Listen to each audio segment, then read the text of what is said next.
ఇప్పుడైతే మనం flower ready చేసుకుందాం. దానికోసం అయితే 5 పీసెస్ క్లాత్ని అయితే కట్ చేసుకోండి స్క్వేర్ షేప్లో. వీడియోలో చూపెడుతున్న విధంగా మీ దగ్గర నీడిల్ ఉంటే నీడిల్ సహాయంతో క్లాత్ని అయితే ఇలా మలుచుకొని ఆ ఎడ్జ్ నుంచి ఈ ఎడ్జ్కి అయితే ఇలానైతే ఫోల్డ్ చేయండి. క్లాత్ని ఫోల్డ్ చేసి ఇలా రెడీ చేసుకొని చూడండి మనకు ఫ్లవర్ లాగా వచ్చింది షేపు. ఈ విధంగా అన్నీ 5 చేసుకోండి.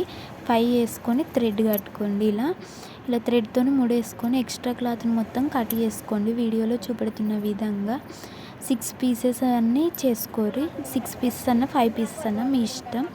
6 చేసుకున్న ఈ విధంగా చేసుకొని అయితే మనం నీడిల్కి అయితే థ్రెడ్కి అయితే ఎక్కించుకోవాలి. ఇలా వీడియోలో చూపెడుతున్న విధంగానైతే థ్రెడ్కి అయితే పెట్టుకోర్రి. మొత్తం మనం దీన్ని దగ్గరికి ముడేస్తే మనకు ఫ్లవర్ లాగా వస్తుంది. ఈ విధంగా అన్నీ దగ్గరికి తీసుకొని ఇట్లా ముడేసుకోరి. ఫ్లవర్ లాగా వస్తుంది. మనకు లుక్ కూడా మంచిగా కనబడుతుంది. ఇలాంటి ఫ్లవర్స్ ఫ్యాబ్రిక్తో వేసుకుంటే మనకు లుక్ కూడా బాగా కనిపిస్తుంది. బీడ్స్తో మనం డెకరేట్ చేసుకుంటే ఇంకా అందంగా కనిపిస్తుంది. ఇలానైతే మొత్తం క్లాత్ని మొత్తం కుట్టేసుకోరి. ఇలా ఫ్లవర్ని మొత్తం దగ్గరకని కుట్టేసుకోరి.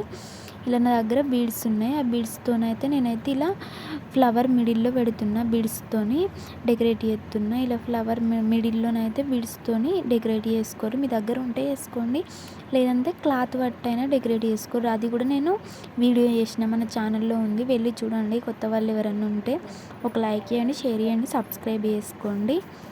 ఇదే విధంగా అన్ని బీడ్స్ని మొత్తం ఫ్లవర్ నిండా డెకరేట్ చేసుకోండి.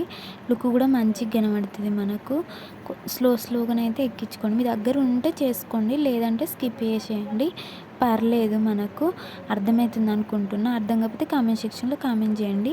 నేను మీకు క్లియర్గా అర్థమయ్యే విధంగా చెప్తా. నా దగ్గర బీడ్స్ ఉన్నాయి కాబట్టి చేసుకుంటున్నా, వైట్ బీడ్స్. లేదంటే స్కిప్ చేసేయండి, పర్లేదు. కొత్త వాళ్ళు ఎవరైనా ఉంటే ఒక లైక్ చేయండి, షేర్ చేయండి, సబ్స్క్రైబ్ చేసుకోండి. ఇదైతే మన ఫైనల్ లుక్ డ్రెస్ది.